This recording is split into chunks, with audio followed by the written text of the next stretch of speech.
ॐ अज्ञानतिमिरान्धस्य ज्ञानाञ्जनशलाकया चक्षुरुन्मीलितं येन तस्मै श्रीगुरवे नमः। श्रीचैतन्यमनोभीष्टं स्थापितं येन भूतले स्वयं रूपः कदा मह्यं ददाति स्वपदान्तिकम्।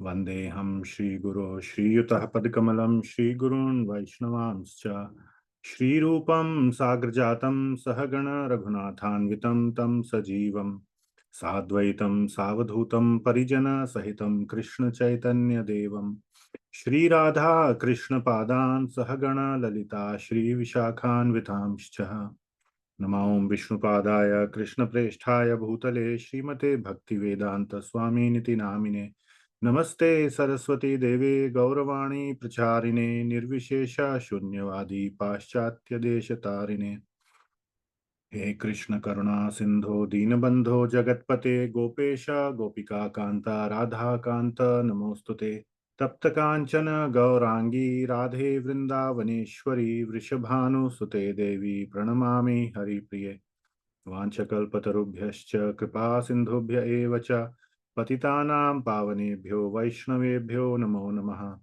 जय श्री कृष्ण चैतन्य प्रभु नित्यानंद श्री अद्वैत गदाधर श्रीवासदि गौरभक्त वृंद हरे Krishna Krishna Krishna Hare Hare Hare Ram Ram Ram Hare Hare.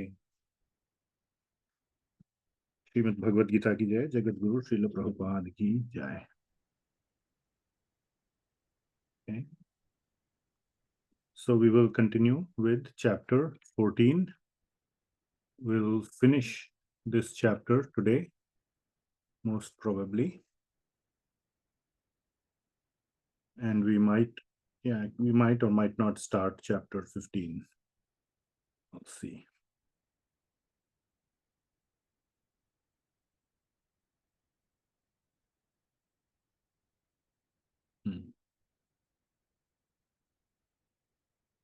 So chapter 14,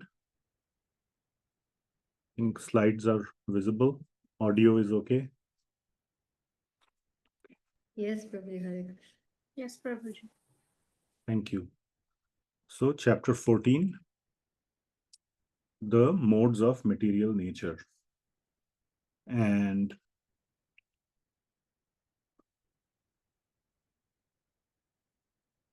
we get to understand the working of the modes. And the goal is to progress to the mode of goodness. And we discussed what are the three modes. So,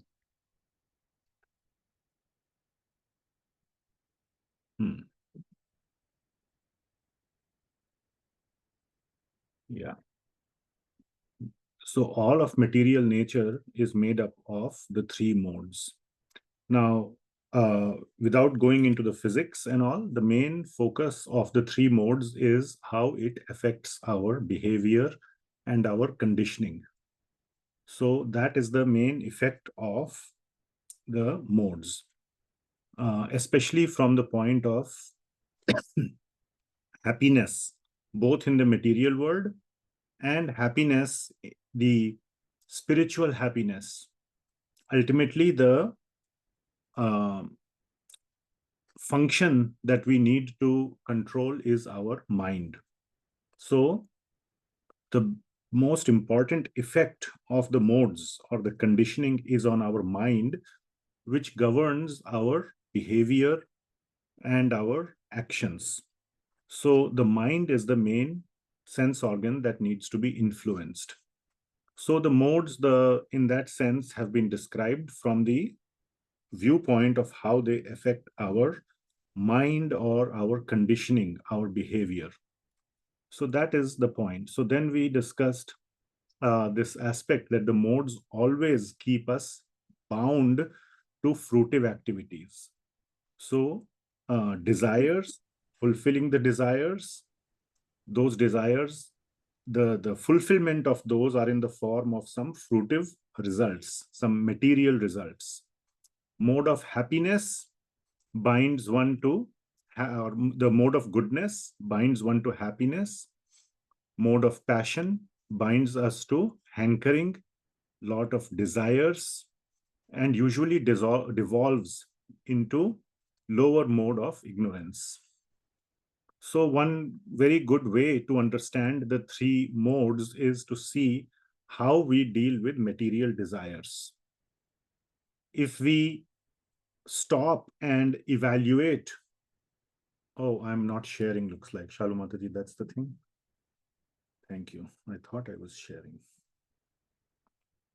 Oh, when I stopped the...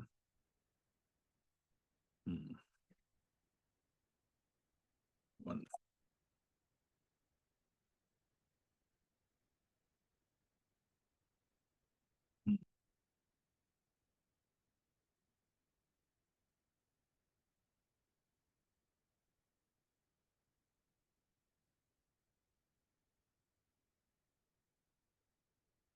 So a very good way to understand the effect of the mode or the three modes is that how we operate in certain situations. All situations are driven by some kind of material desires. All our actions, all our behavior is all driven by some kind of material desire. It could be simply as subtle, it could be a very subtle material desire as that of recognition or acknowledgement, if not from someone else, then just from ourselves. So, in the mode of goodness, one is constantly habituated or conditioned into giving up these material desires. So one always evaluates, what am I getting out of it? Now that giving up the desire of self-recognition is a very, very subtle and a very difficult one to let go of. So that comes at the very end. But still, in the beginning itself, giving up, genuinely giving up, not giving up in the sense of tamas. Tamas also has a sense of giving up material desires, but that is, I have tried to choose the words carefully, disregard or falsify those desires. That is also giving up in that sense, but there is a huge difference. So this is genuinely giving up material desires and taking on a life of regulation. So that is in the sattva or the sattvic mode, fulfilling material desires through hard work or through various means that lead to more material desires. That is rajas or rajasic mode.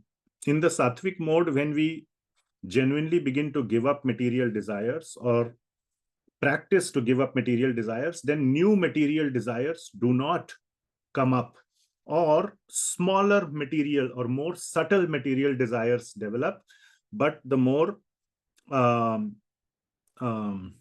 gross or the more gross versus subtle. So the more gross material desires begin to subside. So that means we are making progress in this sattvic mode. Rajasic means when we fulfill our desires, they lead to bigger rajasic desires, and we are always trying to fulfill them. If we begin to give up those rajasic desires, we move towards mode of sattva. If we continue to fulfill them, then we are moving to the tamasic mode. And ultimately, the desires get so big that it is not possible to fulfill them. And then one begins to disregard or falsify them. And that may lead to sinful activities, harming others, etc., and ultimately harming one's own self. So this is a, sort of an easy way to evaluate how we are, habituated in the various modes, and we can try to control our desires and move up into the mode of goodness or sattvic mode. So this is something we had discussed last time. So there's a constant competition between the modes. It's not given that one is in a specific mode all the time. And so the conditioning that is caused, mode of goodness, habituates one to work things out in the proper perspective, to take the higher ground, mostly in terms of morality. a very good way to think about it, I added this bullet recently. So this was not there last week. Habit of considering the ultimate cause rather than the immediate cause. So mode of goodness, and typically we tend to think of all these things when some problem occurs. When problem occurs, usually what is the cause? The immediate reaction. Makarand Prabhu? The immediate knee-jerk reaction is what? When some problem comes? You are muted. किसकी गलती है sir? जब कुछ गड़बड़ होता है तो किसकी गलती है? अपनी नहीं है, not mine. मतलब किसकी है? Yeah, either someone else or someone else, right? Someone else is to blame. So thinking about it that way is like rajasic, or in some cases tamasic. But the mode of goodness is to see that maybe I am the cause. What did I do to make this other person behave in such a way? Or where did I, mess up? Or how can I see what changes in my behavior I can develop? So that is working in the mode of goodness. So like this, this is the conditioning that is caused. And one is attached to, then it's good to become attached to such way of thinking always. Instead of anything wrong happens, blame the other guy. Or try to get back at them, or revenge, or resentment, anger. So try to always see where we can be part of the solution. Instead of changing the rest of the world, change ourselves. Mahatma Gandhi said, right? Be the change you want to see in the world. So those are very good statements to go towards the mode of goodness. Destinations attained, again, at a very high level: higher destination, middle destination, lower destinations. Okay, so now here we are. So that was a recap or a summary of last of the chapter so far. So now we go to 19th verse. This is where we start. Give me 1 second.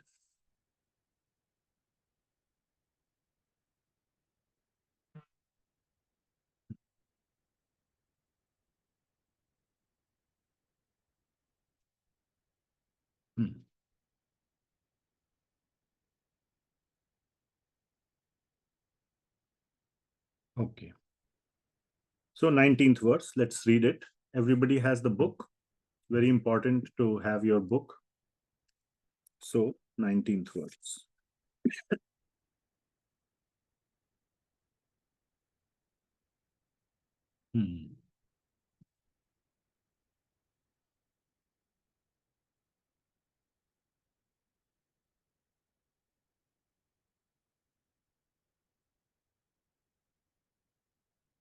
नान्यं गुणेभ्यः कर्तारं यदा दृष्टा अनुपश्यति गुणेभ्यश्च परं वेत्ति मद्भावं सोऽधिगच्छति.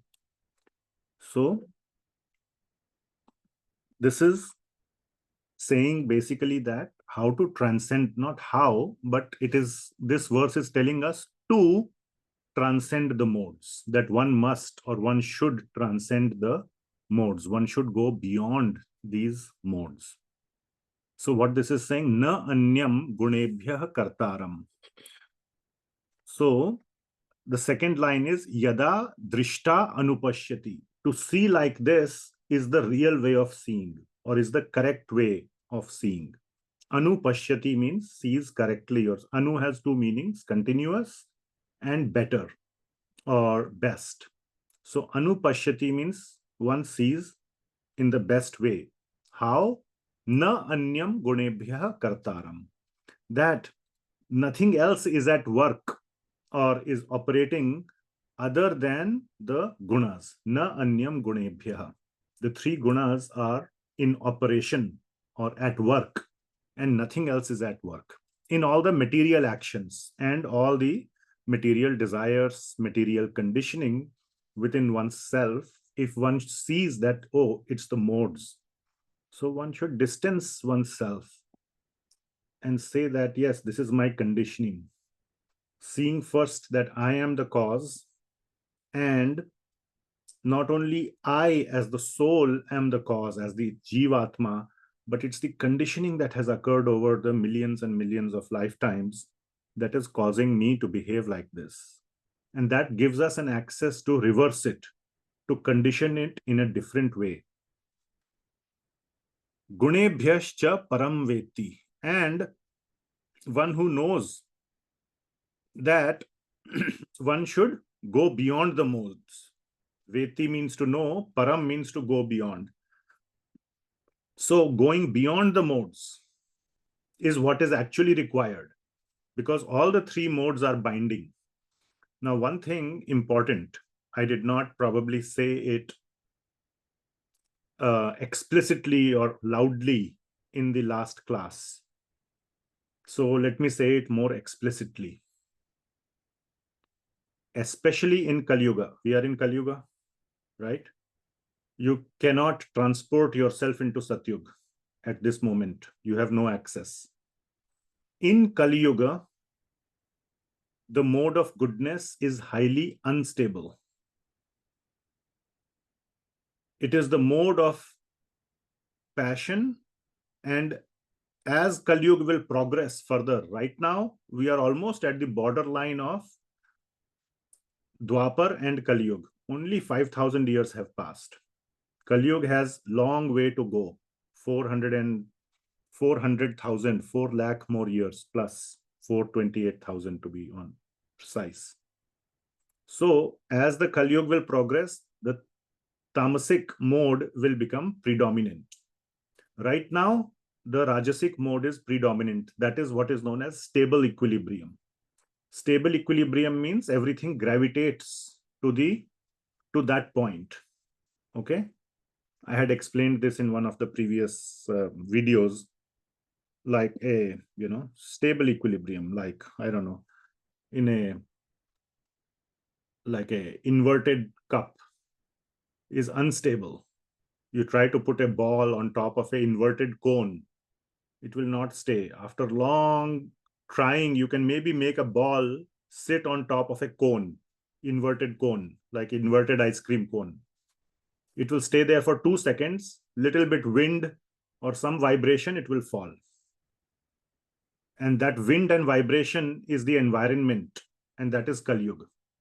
So for most majority of people, if they somehow reach the mode of goodness, the Kali Yuga itself is so, I think I talked about this last time. The Kali Yuga is so bad, it will make you fall. It won't let you stay there. So if somebody, let's say, is addicted to some bad habits, or has come out of the addiction or come out of bad habits. I was mentioning this, how there are all these billboards and all everywhere. So even though you try to close your eyes, unless you go and live in a cave, if you are living in a city, your mind is constantly going to be bombarded, and it's very hard to stay sattvic. You will automatically gravitate towards rajas and finally tamas. And even in this last 20, 30, 40 years, I have seen the downward into the tamas. How much tamasic influence is there out there. In Satyug, for example, and largely Treta Yuga, somewhat in Dwapar Yuga, the mode of goodness was the stable equilibrium. Like in a cone, like an ice cream cone, stable equilibrium is if you drop a ball in a regular ice cream cone, it will stay there.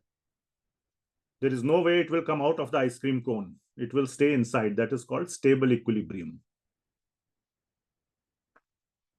So in Satyug, the mode of goodness was you had to really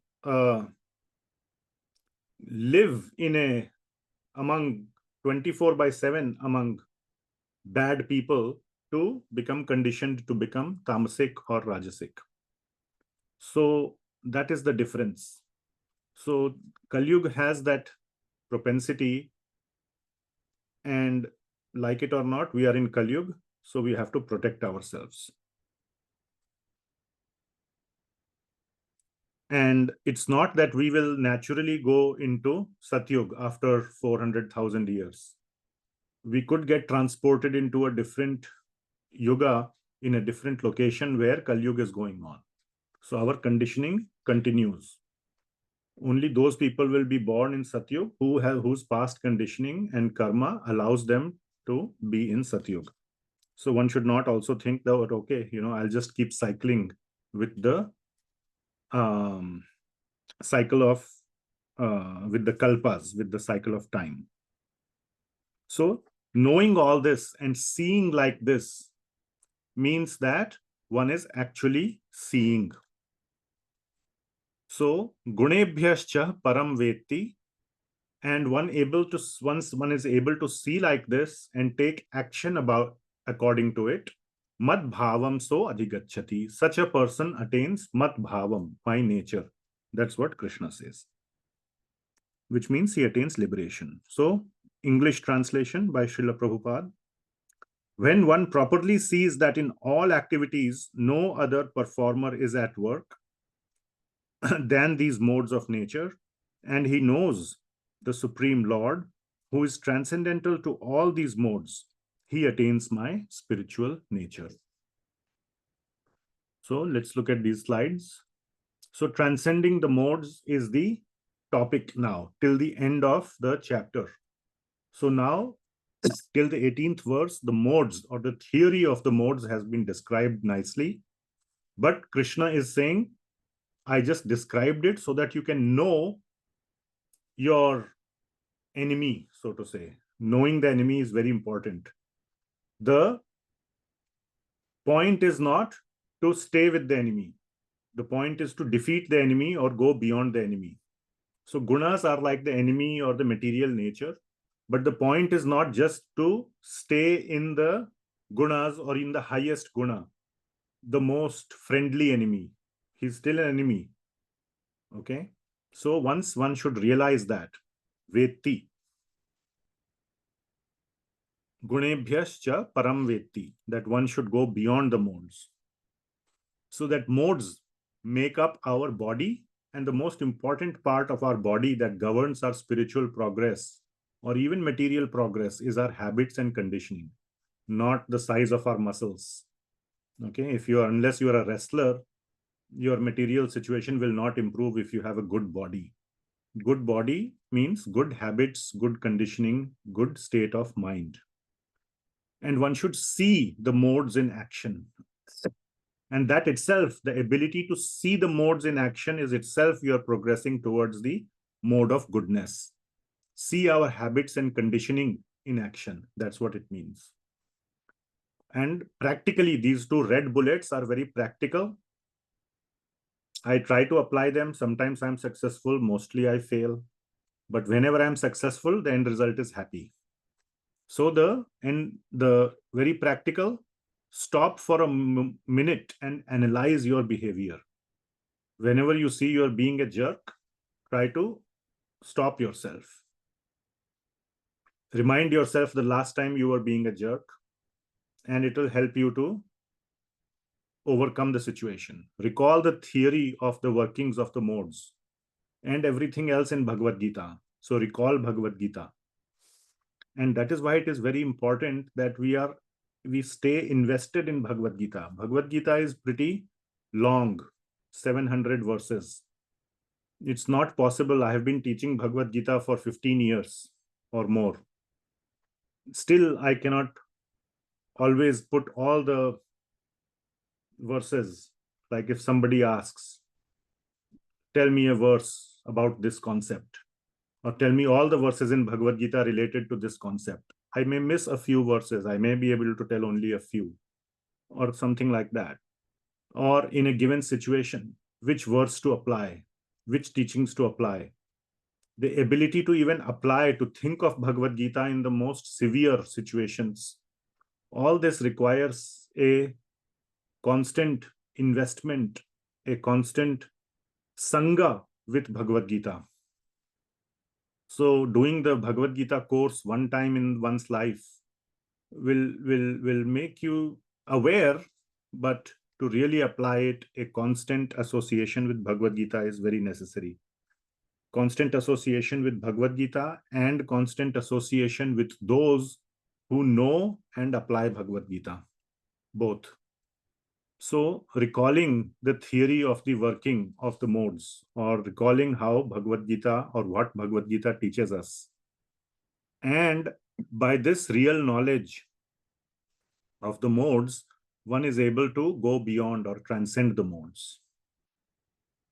And what is the meaning of going beyond the modes? Going beyond the modes means, since the whole material world is made up of the modes, going beyond material world. And what is beyond material world is spiritual world. So going to spiritual world. Mad bhavam so adhigachyati. One transcends the modes, which means one transcends material nature, which means liberation or going to spiritual world. So that is the importance. Still, we have not seen how to transcend the modes exactly. I gave those two red bullets. So hopefully that is a clue on how to transcend the modes, but we will see more directly how to transcend the modes. Verse number 20, continuing with the topic of transcending the modes. So again, the essence of verse number 20 is that one should transcend the modes. The goal and the result, the centerpiece, how to, is missing yet. Okay, is still missing. It will come, but the goal is to transcend the modes, and the result is that one attains Krishna. All right. Now, how to transcend the modes is a very important part which will come. So 14.20. Gunanetan ateetya trin dehi deha samudbhavan janma mrityu jara dukkhair vimukto amritamashnute. So gunanetan ateetya trin. So trin means three, teen, trin. Gunanetan ateetya. So on transcending, on going beyond these three gunan, the three modes, dehi deha samudbhavan. So which are associated with, the three modes are associated with or entangle the body, deha, and the dehi. Both are entangled because the dehi is the Atma, lives within the deha. So ultimately the deha, dehi are all entangled in the three modes. Then what should one do? Vimukto, last line, amritam ashnute. When one frees oneself, when one escapes or frees or disentangles, vimukto, from these modes, then one transcends. Amritam ashnute, one tastes. Ashnute means to taste or enjoy. Amrit, amrit means eternality or the spiritual world. And also janma mrityu jara dukkhair. So one is able to transcend janma mrityu, birth and death. Also jara and dukkha, which are minor. If you have transcended birth and death, that's it. And old age and dukkha, all these are transcended by the modes. So that is the meaning. And translation is, when the embodied being is able to transcend the three modes associated with the material body, he can become free from birth, death, old age, and their distresses, which is vyadhi, and can enjoy nectar even in this life. So, yes, Lavanya ji, what's the question?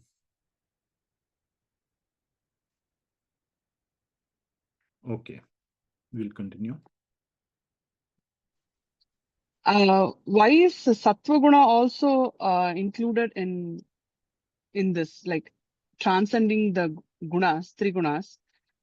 Rajas and tamas is understandable. Why is even sattva also considered? Is it considered, or why is it considered? Thank you.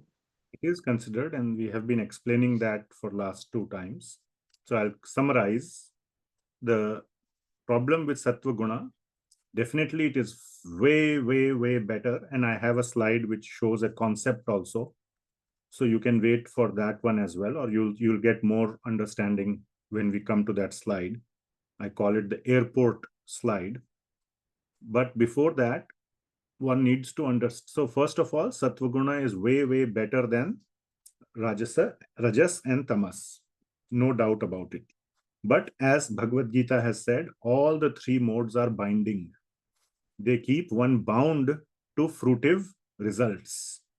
And we had discussed that even sattvic mode, when one has genuinely given up all desires, there is still some internal desire in giving up desire. The desire may be that I have given up all desires. That itself is a desire, that I am somebody. There is some ahankar, that I am somebody who is not attached to material sense objects. And that ahankar one may be attached to, or there are so many things, and that you may call such a person very good, and no doubt he is very good, but still it keeps one bound to the material world. So that is the problem. And the other thing is that mode of goodness, you seem to be very much a good person from your voice, but you may realize that mode of goodness is not a stable situation, especially in Kali Yuga. You may be a very mode of goodness person. Somebody will do something bad to you, and you may get triggered. Maybe you will be able to resist first time. That's even better. Maybe you will be able to resist 3 times. Even better. But you really have to be Mahatma Gandhi or somebody like that to resist 20, 30, 50 times. If you read the biography of Mahatma Gandhi and so on, it's not that he was immediately fixed on non-violence. Subhash Chandra Bose, as we all know, was very much for violence. Not violence, but a more like a forced or an armed struggle for independence. And he was the president of the Indian National Congress. Only after he departed did Mahatma Gandhi become the president of the Indian National Congress. And there were serious debates between Netaji Subhash Chandra Bose and Mahatma Gandhi. And Mahatma Gandhi even acknowledged that, yes, force is needed, but in this particular situation, we cannot win by force. So it is also that practical consideration that the British are very strong, etc., and all those things. And we are all very weak and divided, and we will not be able. So there you can see some cracks even in the, and this is my conjecturing. I like reading a lot of history, and one can think Mahatma Gandhi is the epitome or the pinnacle of mode of goodness, tolerating. But the point I'm trying to make is that there was some subtle practicality aspect also in his mind. It was not 100.00% a matter of principle. It was also a matter of that may not be a practically guaranteed way of assuring victory. So like that. So the point is, in Kali Yuga, the mode of goodness is unstable. That is the point. You are not Mahatma Gandhi, and that is why Mahatma Gandhi became the person of the century. So Mhm. we will get triggered and immediately come down. So that is the point, that we will spend so much energy in going to mode of goodness and then immediately fall down. So much energy going to mode of goodness, fall down. Mhm. Better to, there is a much easier way. It is coming in just half an hour. It will come today. And no surprises. The answer is Bhakti. Mhm. By 1/10 of the energy, you can transcend the modes. Then you will never come back. That is also a stable situation, requires less effort, and leads to much higher result.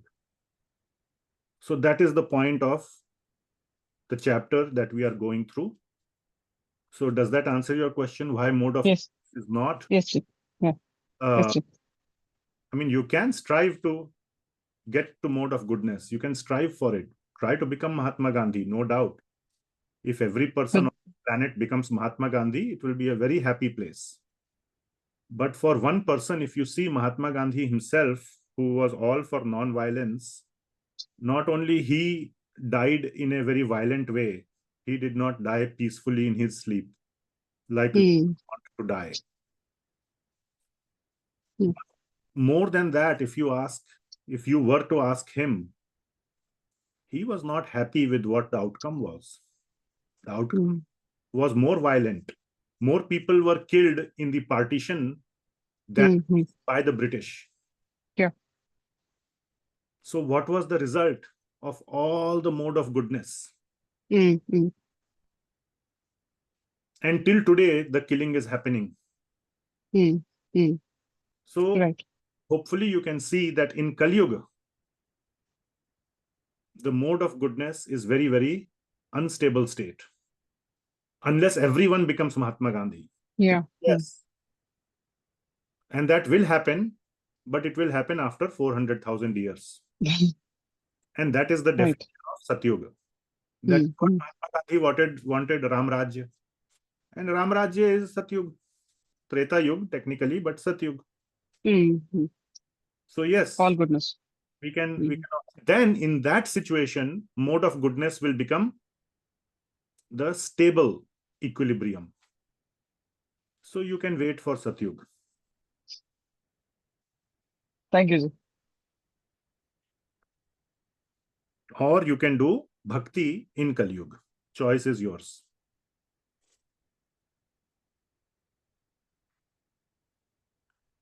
Okay. So we were in 20. We did 20. Yeah, okay. So transcending the three modes frees one from all bodily considerations. That's the point. From birth, death. What else is remaining? If you have transcended birth, death, then what's the point of worrying about old age and disease? There is no body itself, so old age and disease don't matter. And this is because the modes are the ones that make up our body. Everything, the whole material world is made up of the modes, not only the body, but the mind. So transcending the modes means liberation. That's what it means. And a person, and that is what is told here. This is the term that is coming up in the 20th verse. Guna, gunanetan atityatrin. That one should become a guna ateeta. Ateeta means go beyond. So guna ateeta. So everybody should become guna ateet. So Arjun asks for our benefit. By now, Arjun is fully aware, but Arjun asks for our benefit. How to become guna ateet?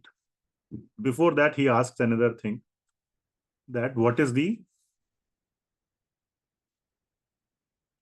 So again, okay, sorry, before we go there, that is the main point. So don't get hung up. Don't forget, we do Bhagavad Gita class once in a week. So you may forget after 1 week what we have discussed. You may have forgotten 9th chapter or 12th chapter by now. That is the problem. Okay. So if you are forgetting, then just to remind, don't try to transcend the modes by yourself. Bhakti of Krishna is the best way to transcend the modes. That will be the answer. So remind yourself of chapters 7 to 12. All of them were full of bhakti. So that is the actual solution. Not that you should try to transcend the modes on your own. So Arjun asks a question.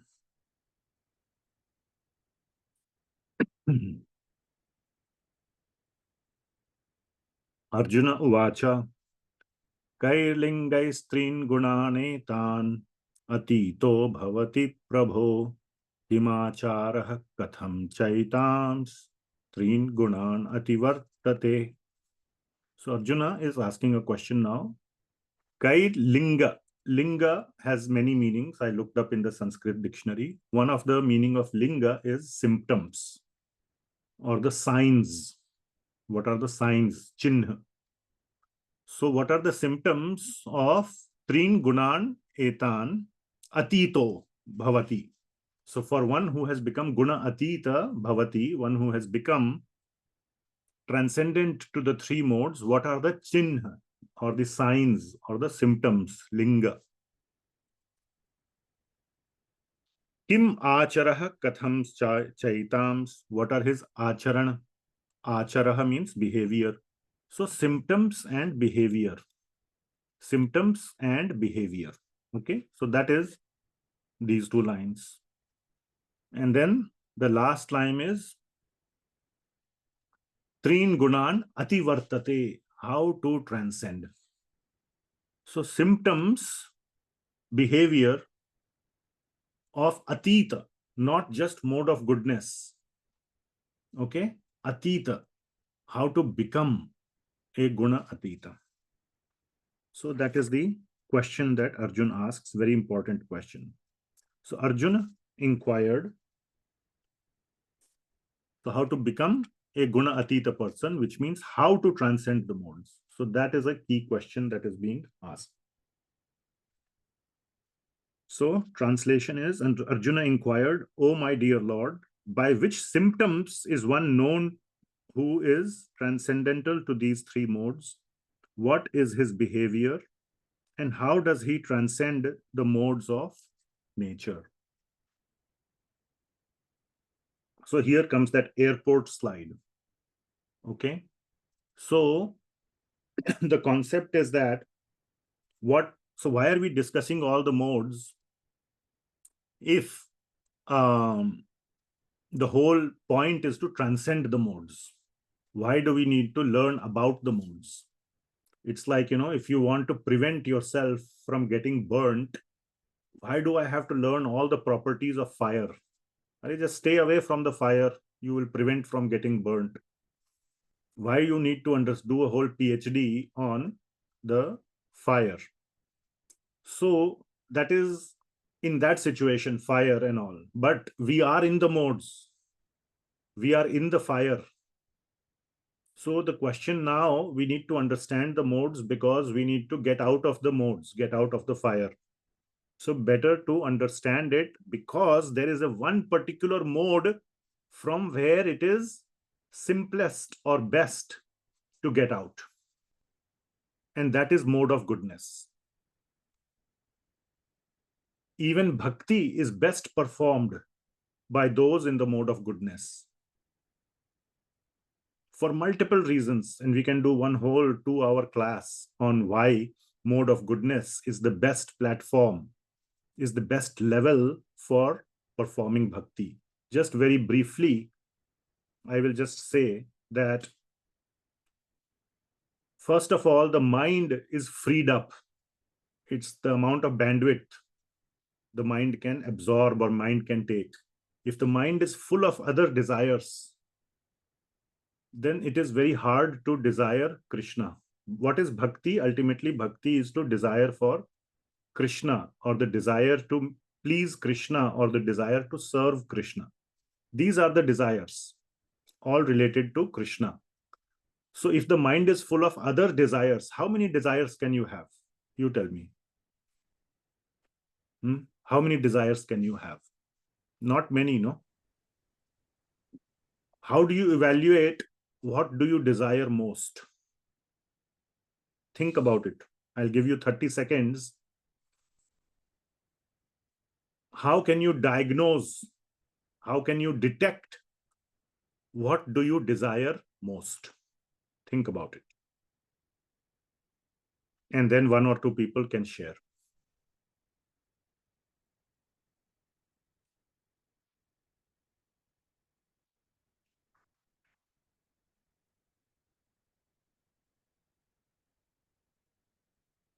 Anybody want to share?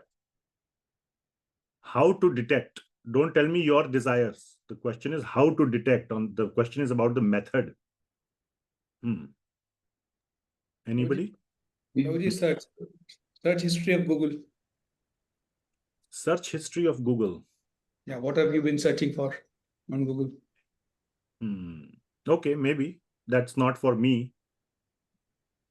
Anybody else? Okay, fine. If you feel restless in the absence of the object of desire.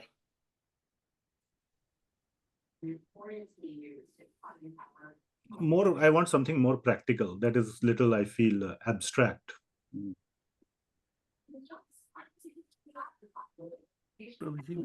Prabhuji, Hari. You can raise your hands. That way it will be better. Nitin Prabhu, you started to say something. And then Shamlila Mataji, I think I heard her voice.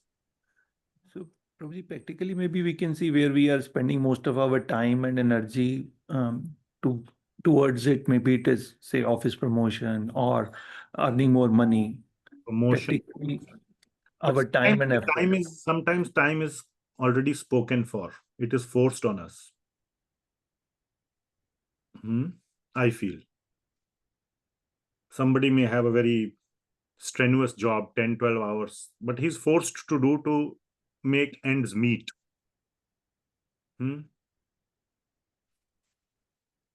Okay. What are that may not be his desire. I was saying that for a particular thing which we need, how much time from mind and perspective, energy we are spending to get that. So that's Okay. Anybody else? Okay, I think we'll move on. Okay, Ram Prabhu last. Yeah, I think if you think about the thing that you desire, and you get a great feeling in your body, like you feel happy, greatness in your body, then I believe that's what you're desiring for. Okay, thanks. Yeah, for me, I mean, basically, again, I'm talking about modern world. When you are doing nothing, what do you think about or plan for the most? Many people have said, I'm not saying, but this is true to me also. When you are showering or you are in the bathroom, there's nothing else to do. You cannot take your iPhone or Google search in the shower. Maybe in 5-10 years, these devices will be completely waterproof. And then we can also do WhatsApp while showering. So, or driving. Typically, if you do too much, you will result in accident. Maybe one day Tesla will, be 100% self-driving, then you can do WhatsApp while driving. When you are driving, you are the driver. So then only mind works. Now, while driving, very nice thing is to listen to a class or Bhagavatam or something like that. Many people don't do that. So when there is nothing else to do, what do you think of? And that should give a sense of really where our desires are invested. So why did we come to this topic? I forgot. Anyway, so that tells you, yeah. So to be able to rise up from, so to stay in that situation where we have given up, genuinely given up desires. So that's where. So then what comes into the mind? Is it about how can I give up these entanglements?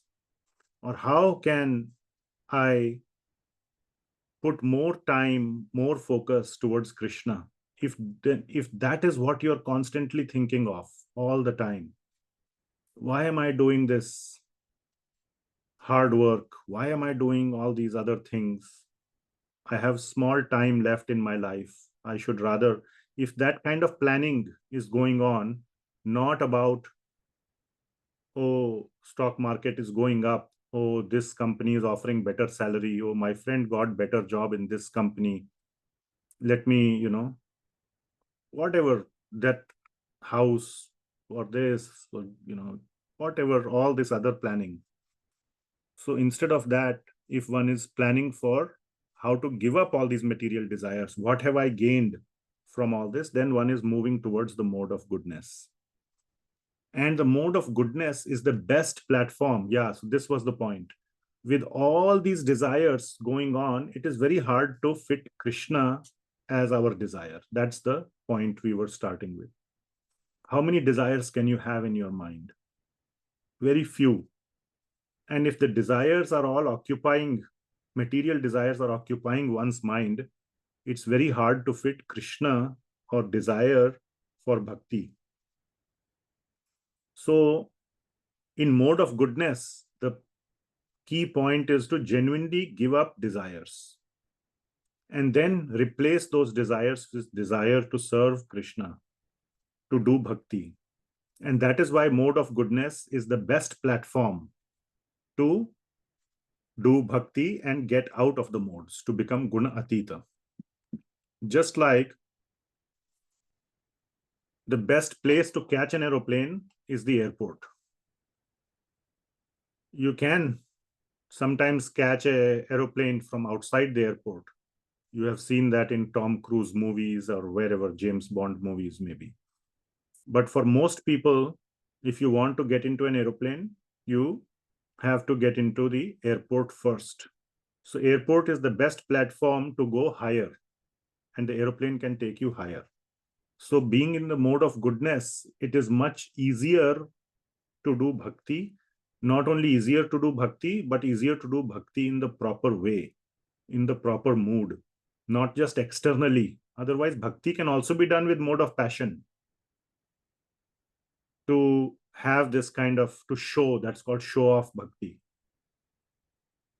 So it can also be done in the mode of passion. But real bhakti is done with a lot of humility, without show-offs, genuinely, and not desiring anything from bhakti. Okay? Somebody told me, oh, I have been in this temple for 10 years. I am still only cleaning the floor. When will I become secretary of the temple? I was little surprised to hear that the goal of doing bhakti is to become secretary of the temple or president of the temple. So then it means that is bhakti in mode of passion. The goal of bhakti is not to get any upadhi or post. The goal of bhakti is to get closer to Krishna. So Krishna answers. So what were the three questions that were asked? The symptoms, behavior of a guna ateet person, and third is how to become a guna ateet person. So answer to question 1 and 2 is answered in 4 verses, 22, 23, 24, and 25. So 4 verses are full of answering the question, but I will make it short and easy. Very beautiful verse. Maybe I would like to read it or recite the verse for my own purification. But the verses are very straightforward. Let me first tell you what the verses are, or what they contain, and then it will become more clear. So the question is the symptoms and behavior of a guna ateet person. Okay. Same thing, symptoms and behavior will just, there is subtle difference. It is said that 22nd verse is telling the symptoms, 23, 24, 25 are telling the behavior. But it's very, very fine difference. We will not go into this. It's outside the scope of today's class. So symptoms, behavior, same thing, and they are being told in 4 verses. It's one word answer. The whole 4 verses are revolving around one word, equanimity. Equanimity, what it means? being non-dual. Okay, or free from dualities. Knowing that duality is the product of the modes, or product of the conditioning from the modes, or by the modes. So what is duality? Anybody? After hearing Bhagavad Gita for so many months, you should know what is duality. One thing. Sukh, dukh. Sukh, dukh. Okay. What else? लाभ हानि मान अपमान Labh, hani, profit, loss, man, apman, honor, dishonor. Very nice. So I like this, likes and dislikes. Yeah. So what is duality? It's little bit, labh, hani will be there. So labh, hani is not duality actually. Okay. What is duality is always worrying about labh, hani. See, we said, what are you desiring? Labh, hani, sukh, dukh, heat and cold. That's the first thing, no? Sheet, ushana. Can you control heat and cold? At least the climate. So far, we cannot control, right? So we cannot control heat and cold. What we can control is the tendency to worry about it. Tendency to always invest our mind. Everything is all about investing the mind. The one-line definition of bhakti is what? What is one-line definition of bhakti? Or the fundamental principle of bhakti? Shamlila Mataji? Prabhuji Anukulyana Krishnanu. So serve Krishna as per without any ulterior motive, as per what would please him. Okay, okay.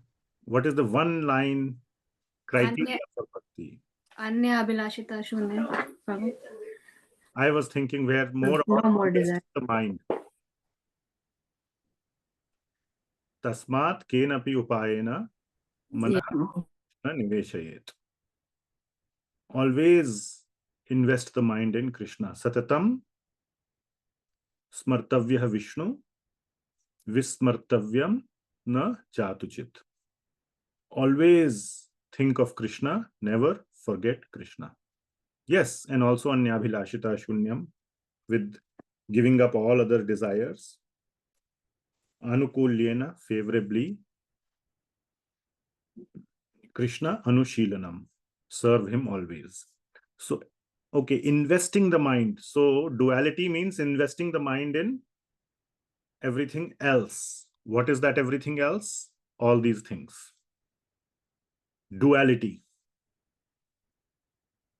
Heat, cold, win, lose, friend, foe, love, hate, rich, poor, happy, sad, pain, pleasure, us and them, honor and dishonor, praise and blame, all these things. So our mind is always trying to think of these things. Means trying to go towards the one we like and go away from the other one. Whatever may be the situation. Go towards one, and if you cannot go towards one, at least go away from the other. So that is duality. So being free from this investment in duality is guna ateet. Remember, in Bhagavad Gita, one has to stay in the material world. You cannot escape the material world. Arjun was trying to escape the situation in chapter 1. So leaving the whole situation, Bhagavad Gita would have ended in chapter 1. But the point is to stay. And when you stay in the material world, there will be win, loss, there will be pain, pleasure. But not investing the mind in that is guna ateet. So, yeah. So that is the essence of these 4 verses. So let's just quickly read these verses. These are very sweet verses. And we can read the translation then. Shri Bhagavan Uvacha Prakasham cha pravrittim cha moham eva cha pandava na cha dveshti sampravrittani na cha nivrittani kankshati udasinavad asino gunairyo na vichalyate gunavartanta ityevam yo vitishtati nengate samadukha sukha svastha samaloshtam kanchana tulya priya priyodhiras tulya nindatma samstuti. So you will see the word tulya. So it is not about priya, priyo, priya and apriya. Is it about priya and apriya? No. Then what is it about, Shalu Mataji? To not be affected by if somebody like you, not like you. Tulya. Tulya means what? Kya hota hai? Tolna. To compare. So it is not about priya, apriya. It is tulya. That tendency to always be tulya or tolna, or always comparing. Likes me not. Likes me not. In teenage years, between boy girl, 90% mind is invested in what? Likes me not. That is duality. Tulya. Manapamanayo tulyas tulyo mitrart. Such nice verse Krishna has said, everywhere. Tulyo mitra ripakshayo. Mitra ari tulya. My friend, not my friend. Sarvarambha parityagi gunatitah sauchyate. So you can see very clearly Krishna is saying always investing the mind in these things or in the duality is what is the problem? So gunatita is one who does not do that. There's a na in the first line or in the first verse. Na dveshti sampravrittani na nivrittani kankshati. So that na is applying to these things, that one who is not doing all these things. Okay. And then somewhere there is sama. Sama dukkha sukha. So that then it changes to being equal to, or not being in those things and being equal to. So the English translation is, the Supreme Personality of Godhead said, O son of Pandu, he who does not hate illumination, attachment and delusion when they are present, or long for them when they disappear. So again, it is about the investment of the mind, longing for something. Who is unwavering and undisturbed through all these reactions of the material qualities, remaining neutral and transcendental, knowing that the modes alone are active. Who is situated in self-regard alike in the self and one who is situated in the self and regards alike, this is the sama dukkha, alike happiness and distress, sama dukkha sukha, and who looks upon a lump of earth, loshta, as a stone and a piece of gold, kanchanaha, with an equal eye. Sama loshta, where is that? Somewhere. Yeah, third verse. Sama loshtashma kanchanaha. So loshtashma means piece of earth or a stone, and kanchanaha, gold, with an equal eyes. So sama. Tulya. So one who is equal toward the desirable and the undesirable. So one who is not atulya, or one who's same or is not doing a comparison toward the desirable and undesirable, who is steady, situated equally well in praise and blame, honor and dishonor, who treats alike both friend and enemy, and who has renounced all material activities.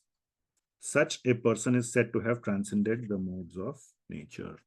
So this is the symptoms and the behavior. Okay. Then comes the most important verse of chapter 14, 26. It's one of the verses for memorization for the test, those who are taking the test, Bhakti Shastri. So this, I think it is 26, 14, 26 is one of those verses. If not, it is anyway good to memorize. But I'm sure it is one of the memorization verses. So very important. This is answer to question 3. So what was question 3? Question 3 was how to, right? How to transcend the modes. And one word answer is there, which is bhakti. Because that one word answer has been thoroughly analyzed and described in the previous chapters. So there's no need to describe it or repeat that point, but to say that go back and refer to those chapters on bhakti. So 1426. So what is the answer? How to become guna ateeta? By bhakti, by Krishna bhakti. Mam chayo avyabhicārena bhakti yogena sevate sa gunan samatitaitan brahma bhuyaya kalpate. So the first line is giving the answer and the second line is telling the outcome. So the outcome is what? Guna ateeta. And an additional outcome is also given. We will see that. So in this first line, Mam chayo avyabhicārena bhakti yogena sevate. Every word is very important. The answer, how to become guna ateeta, I have broken it into 4 points. We all like bullet points. So 4 bullet points to remember. By avyabhicāri bhakti, it is called, not just bhakti. Avyabhicāri. Vyabhichar means what? Considerations,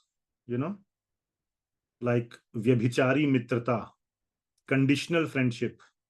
If he is nice to me, I will be nice. Or if I want something from him, I will be nice. But if he has nothing to give me, what is the benefit of being nice to him? Chalo, bhago yahan se, get lost. Correct? That is called vyabhichari.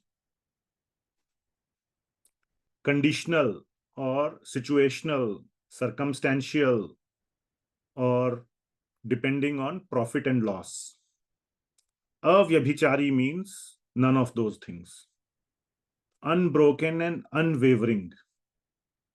Like we say, unwavering friendship. So this is unwavering or unbroken. So that is the first point. Mam chayo avyabhicārena bhakti yogena. Bhakti. Bhakti to Krishna. Okay, so bhakti. For beginners, it is bhakti to Krishna. That is what we must do.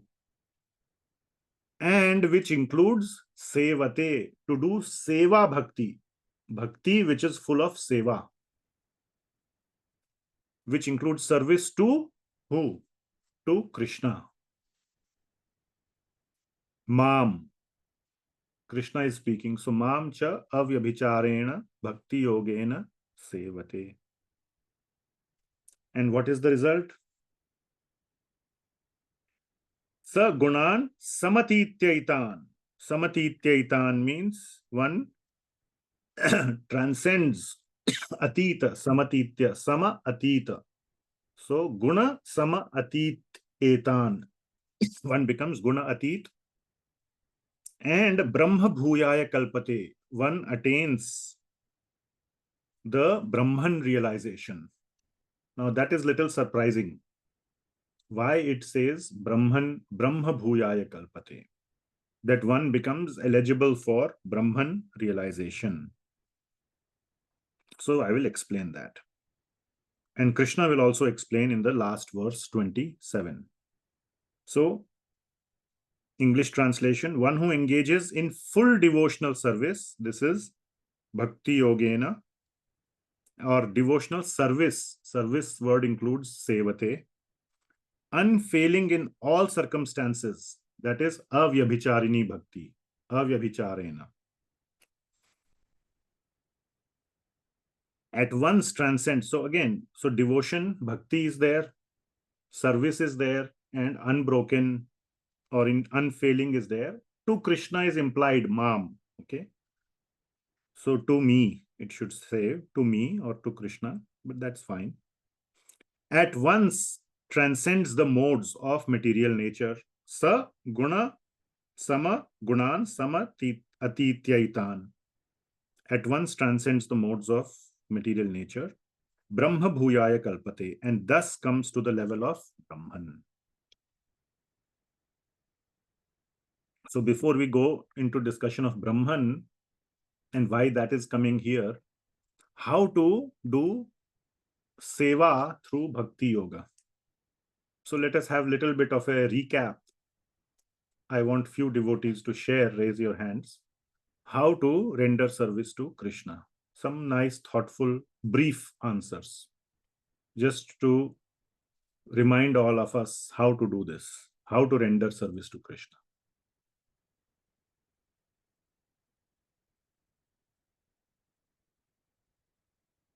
Many of you are rendering service to Krishna. I know that. Should I pick on names? Madhavi Manjari Mataji.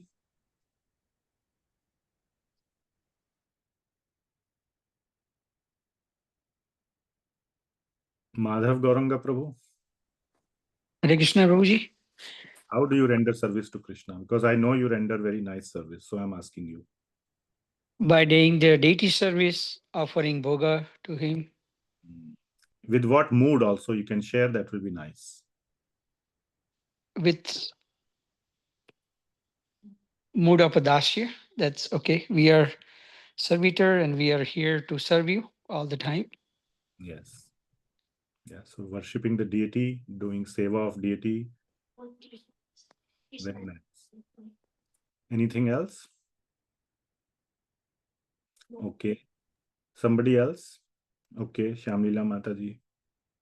Prabhuji, smaran, try to think of him as much as you can all the time is not possible at my level, but as much as possible especially while we're in the material world, living the life that we can. Smaran, So just give example, some one or two smaran, like what? yeah, so like for example, when we're drinking water, we can remember some of his that he says that I am the taste of water. So even in like day-to-day examples, we can be grateful and do smaran of him, or just things that we don't understand, we can just think like, oh, my Krishna is so great, and just relish in that this I cannot understand because he's so great, and that is just very sweet. Best smaran is? Naam jap. Naam smaranam. So focusing on the name. So, and remembering the name in the heart all the time, as much as possible. Very, very nice way to render service. Now one can think, what is the service? By deity, okay, I'm serving, I'm cleaning. So service, most people's mind, service is just like, manual labor. कहते हैं, क्या कहते हैं हिंदी में? थोड़ा झाड़ू पोछे वाला काम, वही, that is all called service. But we don't have the concept of service through the mind. Bhagawan doesn't need our physical service. If Bhagawan wants, he can, he's self-satisfied. He doesn't need all the extra service, nice flowers, everything is coming from Bhagawan himself. But simply remembering his name in our heart itself counts as very nice service, very nice service. So that one must change one's perspective, that service doesn't just mean movement of our physical limbs, like cleaning or doing something, running around. Service can simply also mean sitting in a quiet place and focusing our mind on the name of Bhagawan. Okay, anyone else? Yes, Lavanya Mataji. Namaste ji. I thought, like someone who earlier said, while drinking water, because we have learned that aham vaishvanaro bhutva praninam deham ashritaha. So even when we have food, we can just think whatever we get this day. Like I get up, I wake up in this morning. That is an opportunity God has given me. And even if I'm not able to remember God the whole day with my work or anything like that, if like at least while I retire, I say, okay, everything God gave me an opportunity, good day to pass or something like that. Anything which good happens, I remember God and So, Krishna and thank like thank- that. yeah, to summarize, a very good service to Krishna in what you said and what was previously said, and it's a very potent form of service, is the feeling of gratitude. So having a feeling of deep gratitude for what we already have. There is nothing, if we inquire deep down, there is not much that we have done to deserve what we have. Now, many people may think, yes, I am so happy, so rich. I must have done nice things in my past life. That is, even if I have not done anything good in this life, yes, I deserve it because I have done in my past life. So full credit hogging mentality, just like in corporate world. Hog the credit. If other people do the work, you hog the credit. So similarly, hogging the credit. But in reality, we have not done much. But when problem comes, then it's very hard to think, oh, it is all my past life problems that are now manifesting. Then we don't think like that. So feeling of gratitude is a very, very potent form of, very sweet form of sewa to Bhagawan.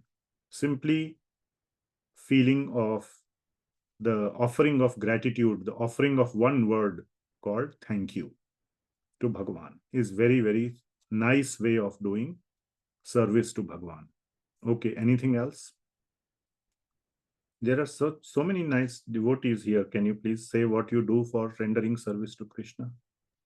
Prabhuji, being kind to all creatures and not hurting anybody's feelings for your words and actions. But that is mode of goodness. How is it bhakti to Krishna?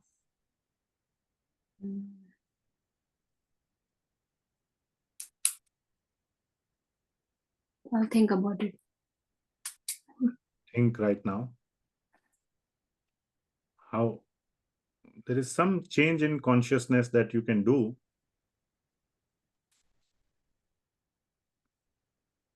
If we think that all the creatures are also children of Bhagawan, just like I am. They may be little less fortunate than I am. Tomorrow, I may be in that situation like they are right now, and they deserve my kindness. Okay. Okay. The verse that one should come to the mind is, what is that? I don't remember all these verses, but Preeti, Maitri, Kripa, and Apeksha. It is 11.2.45 or 46 in Bhagavatam. Maybe I can try to find. Can you find which verse it is? 11, 2, 44, 45, 46. One of those three. Preeti, Maitri, Kripa, and Upeksha. So once somebody finds, I can show. So for those who are less fortunate, and not only in terms of people, but also other living entities. Animals, for example, are less fortunate. Human species is considered to be the highest. All animal species are less fortunate. So Kripa. Anybody found? Let me find.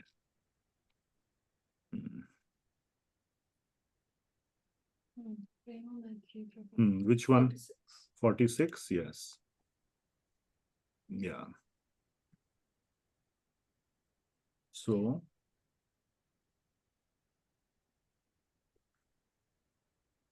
you can see here. Ishvare tad adhineshu balisheshu dvishastu cha prema maitri kripa upeksha yah karoti samadhyamaha.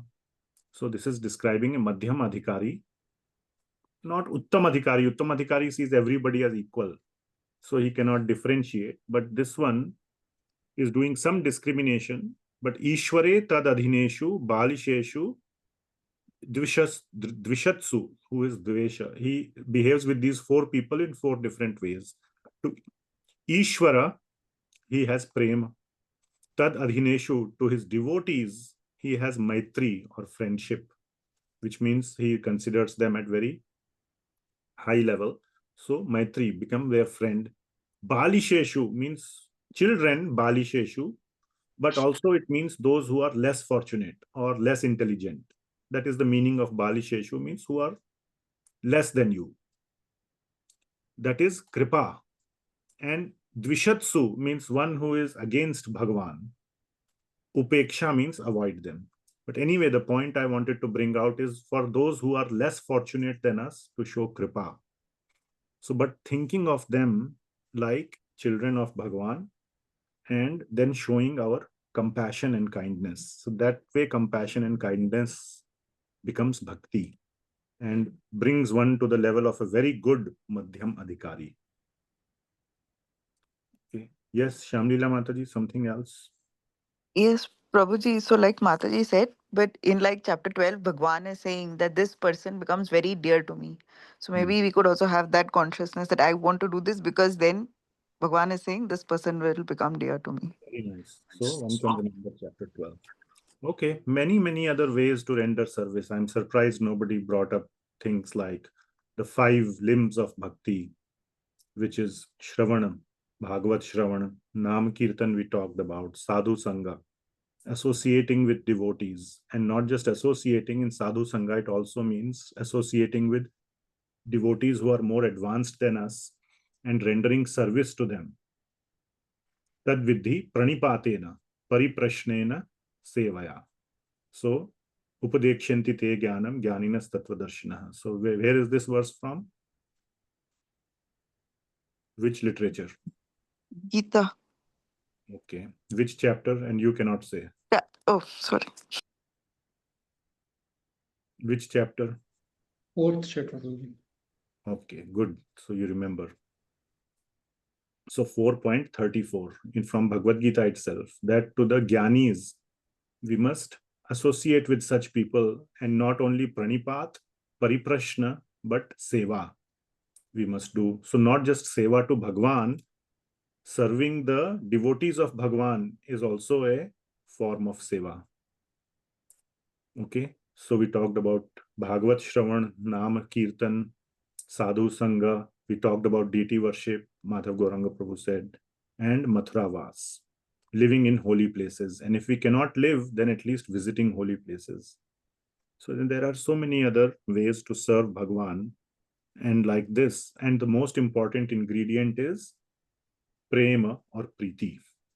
Bhajatam priti purvakam. So one must serve, do all these things in the proper bhav, with the proper mood, do all these things. That's why I asked Madhav Gauranga Prabhu, deity worship. Many people can do deity worship. I have seen many people, some not, can't say many. I myself, many times I'm doing, then I'm looking at my watch. Only, it feels like I have been doing only for 5 minutes, feels like I have been doing for half an hour. So, moment feels like 12 years. So tiring. But when you're watching a James Bond or Tom Cruise movie, then it just time flies. So our mind is more attached to material things than to deity worship. So, but if we can do deity worship with so much love, just like a mother serves the baby, bathes the baby, dresses the baby, there's a lot of love in that process. So like that, if we can serve the deity, then that is that ingredient of love to be added. So that is rendering service to Krishna. So all these things are count as rendering service to Krishna. Now comes so we'll move on. We'll go to that point. Brahma bhuyaya kalpate. So we have read in Bhagavad Gita that by bhakti, we go to Bhagawan, not to Brahman. What process takes us to Brahman?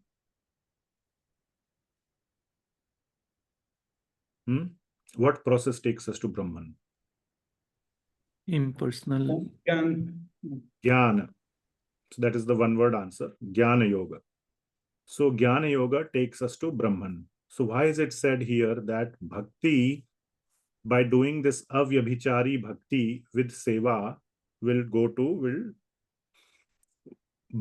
comes to the level of Brahman, and thus comes to the level of Brahman? How is that?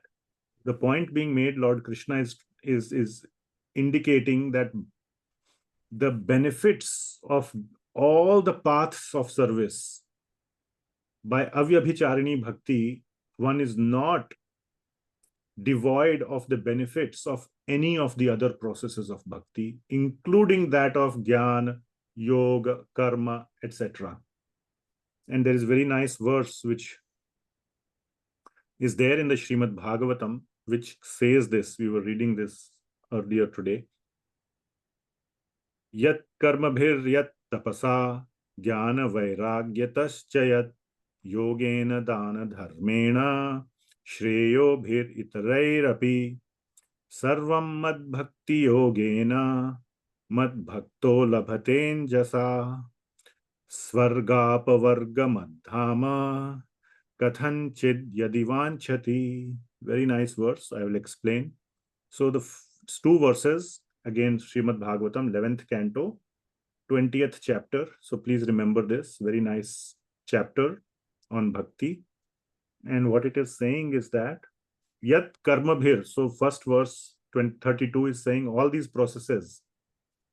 Yat karmabhir yat tapasa. Whatever is gained through karma, the process of karma. And here karma means nishkama karma. Tapasa, by doing tapa. Jnana, vairagya, dana, dharma, all these things. So jnana is included here. And even other activities, even mode of goodness activity like dana, and also dharmena. Dharma is here referring to varnashram dharma, which means all the prescribed duties. So all these things, shreyo bhir itarairapi. The shreya means the benefit or the outcome, the result of all this. Oh, I'm not sharing.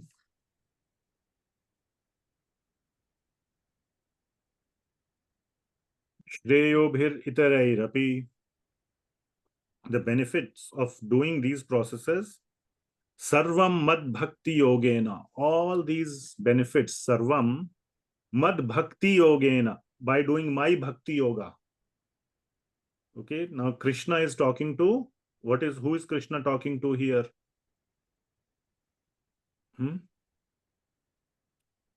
Boliye bhai. He's talking to Uddhav ji. Uddhav ji. This is Uddhav Gita. So he's telling Uddhav ji. So the point is Krishna is directly talking. It's not somebody else talking. Bhagavad Gita also Krishna is talking. Here also Krishna is talking. Sarvam mad bhakti yogena. So mad means who? Krishna bhakti, because Krishna is saying this. Mad bhakto labhaten jasa. That one who is doing my bhakti, to him all these benefits are available. What benefits? Of the previous processes. What benefits? He's not only stopping at the benefits of previous process, he's naming them. Swarga. That's the highest material benefit. You get tremendous enjoyment. Way better than any material enjoyment that you can get on earth. So Swarga. Apavarga. Apavarga means beyond Swarga, which means liberation. Apavarga means liberation. Or typically the impersonal or the sayujya, Brahman liberation. So that is included here as a result of Jnana Yoga. So all this dana, dharma, etc. lead to Swarga. One bhakti gives that also. Bhakti gives apavarga also, which means it can give the Brahman liberation also. And madham, highest liberation, coming to my dham. Remember, tad dham paramam mama. So, madham kathanchit yadi vanchati. If the devotee wants, this he's saying because most or 99.100% of devotees don't even want all this. They just want to keep doing seva. Their ROI is zero because investment is infinite and the expectation for return is zero. They don't want return. Bhagawan is ready to give infinite ROI. They want zero ROI.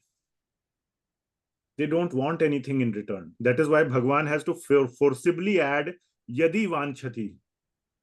If they want, let them even want little bit. Immediately I will give. But they don't even want. So that is the mood of, or that is the result of bhakti. When you do bhakti, all the material desires, even desire for liberation, go away. And one is only desiring to serve Bhagavan with love.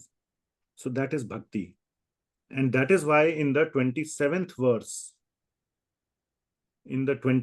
verse, Lord Krishna says that, so let's read 27.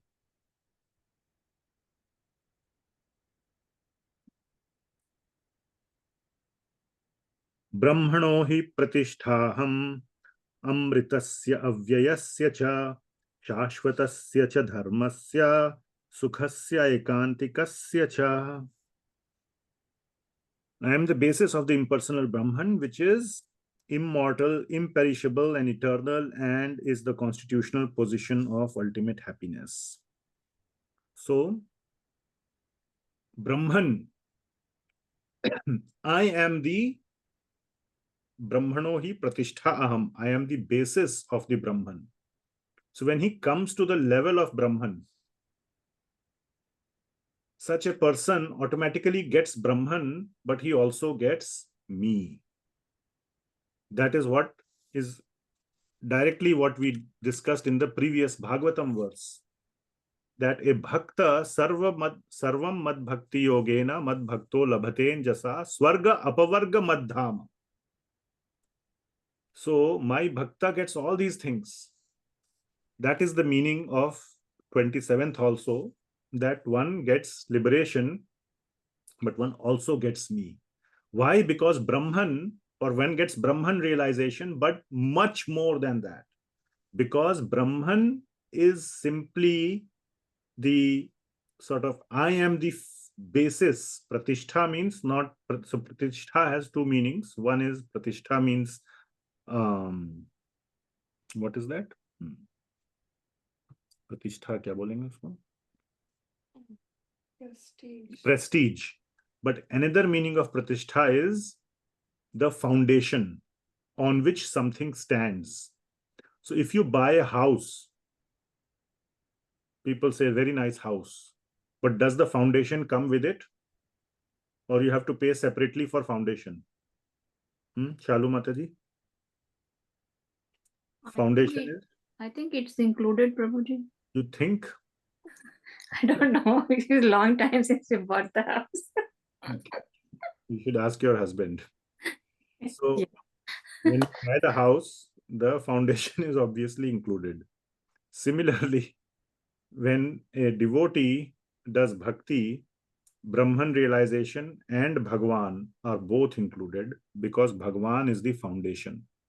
So all kinds of liberation, the benefits of all kind of liberation one gets, Brahman, Paramatma, and Bhagawan. Okay, so Bhagawan is the foundation of Brahman and 6 other spiritual qualities we will discuss, but foundation is Bhagawan. What most people see, many people don't see that Bhagawan is the foundation of Brahman. Most people are running behind impersonal liberation, which is Brahman liberation. That is very attractive to people because one does not have to surrender to Bhagavan. That ahankar is preserved in the Brahman realization. I will get it. But bhakta can get it much more easily. And bhakta can also get something more, which is Bhagawan himself. And he gets all these other results. So Brahman has, or Bhagawan has 6 other qualities which are mentioned here, which is so the verse, it's there in the verse itself, Brahmano hi pratiṣṭhā aham amritasya avyayasya cha shashvatasya cha dharmasya sukhasya ekantikasya cha. So these are the 6 qualities of or the 6 spiritual qualities that are mentioned, and one attains all of these. So that is the end of chapter 14.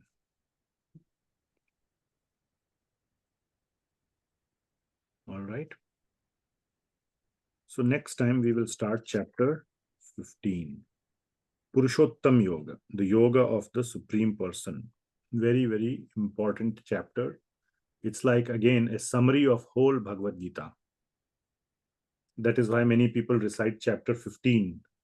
If they cannot recite whole Bhagavad Gita, they recite chapter 15 because it's like a summary of whole Bhagavad Gita. So very important chapter we will cover next time. Any questions or comments? Then we can discuss now, other we can end soon.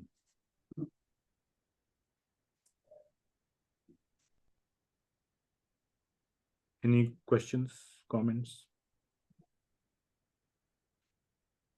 Okay, in 5 seconds we will say Hare Krishna. All right. Srimad Bhagavad Gita ki jai, Jagat Guru Srila Prabhupada ki jai. Hare Krishna. Thank you, Prabhuji. Thank you, Mataji. Hare Krishna. Hare Krishna, Pancham pranams. Prabhuji. Thank you so much. Hare Krishna. Thank you, Mataji.